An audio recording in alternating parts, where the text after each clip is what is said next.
it's Joey for Digital DJ Tips, and welcome to Your Feedback. This is our weekly show where we share your views to questions posted over at the Digital DJ Tips website. And in this video, the question is social media necessary for DJs? Now, before I move on to your answers, I'm gonna share mine. First, I don't think that social media is necessary if you just want to get started playing tunes or if you want to just get started DJing.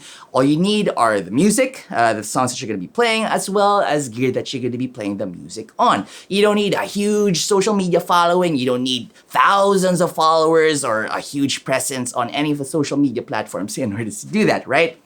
Having said that, you are missing out on a huge and potentially free promotional opportunity when you disregard social media. Why is that? Well, practically everybody is on their mobile phones these days, and they're always checking either Facebook, Instagram, Snapchat, Twitter, or whatever else social media will be the primary platform by the time that you watch this at some point in the future. And it costs virtually nothing in order to create a post on any of these platforms.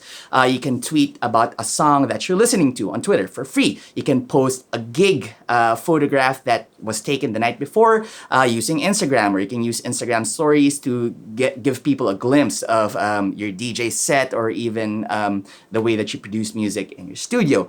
Again, it doesn't cost anything in order to create a Facebook status message promoting a gig that you're going to be taking on in like a couple of days' time. These are all free things that you can use in order to get in front of people who you may not otherwise see on a daily, weekly, or even monthly basis. For example, I always post gigs that I'm going to be DJing 2 weeks ahead of time. I promote that on Facebook and on Instagram, and I do a little promotions there. Sometimes I boost them. I spend a little bit, probably like $5 to $10 for like a 7-day boost for these posts, and it's not a lot, but it does get me the eyeballs that I need in order to sort of spread awareness about the gig. Now, they may not go to the gig itself because I'm going to be targeting people. I live in the Philippines right now, so I'm going to be targeting people in Manila, where I am based, as well as the surrounding cities around Manila. But of course, not everyone's gonna go there, but it does build the visibility. It does get me in front of people who otherwise wouldn't be able to hear about my show or would even be able to go to the gig. So at the very least, when I see these people at like a show or when I'm out and they're gonna be like, hey, I heard about the gig that you played last week. Sorry, I couldn't make it, but at least we knew about it. We saw the photos. It was cool. So these things make you a little bit stickier, quote unquote, compared to somebody who doesn't spend time promoting themselves on social media. So there you go, that's my answer, and let's move on over to yours. Our first answer comes from Jack Farmer, and he says, as a mobile DJ, I have social media, but don't really think I get that many gigs directly as a result of it. I do believe, however, that people verify me via social media. So while I don't believe I get many gigs from people who searched #weddingdj on Instagram, I do believe I've had many gigs come to me because they heard about me from a venue, a vendor, a friend, or on Yelp, and so on, and they went to Instagram or Facebook to make sure I wasn't some weirdo. Thanks for that, Jack.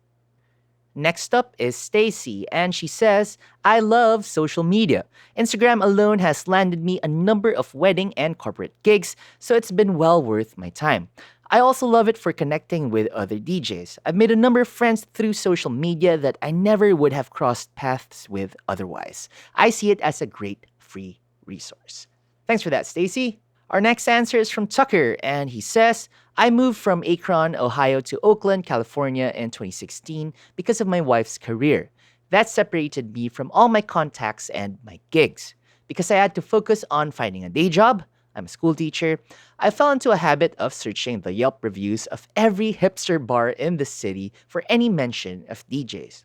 I'd then Facebook message the bar with a personal message or proposition, along with links to my heartvis.at and Mixcloud pages. I must have reached out to 20 spots that way, and only like 3 replied, resulting in exactly 2 unpaid gigs.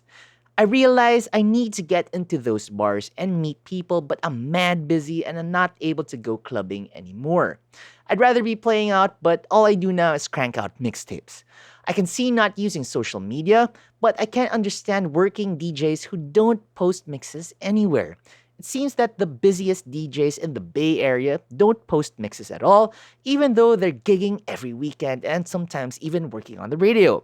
That's a head scratcher to me because used to regularly record sets from my gigs in Akron to post on heartthis.at and Mixcloud. Thanks, Tucker. And our last answer comes from Nathan Bliss, and he says, as a small time event producer in South Beach and bedroom DJ, I can tell you it is not important to build a social media following only as long as you can communicate to fans and help draw people to the gig you are playing.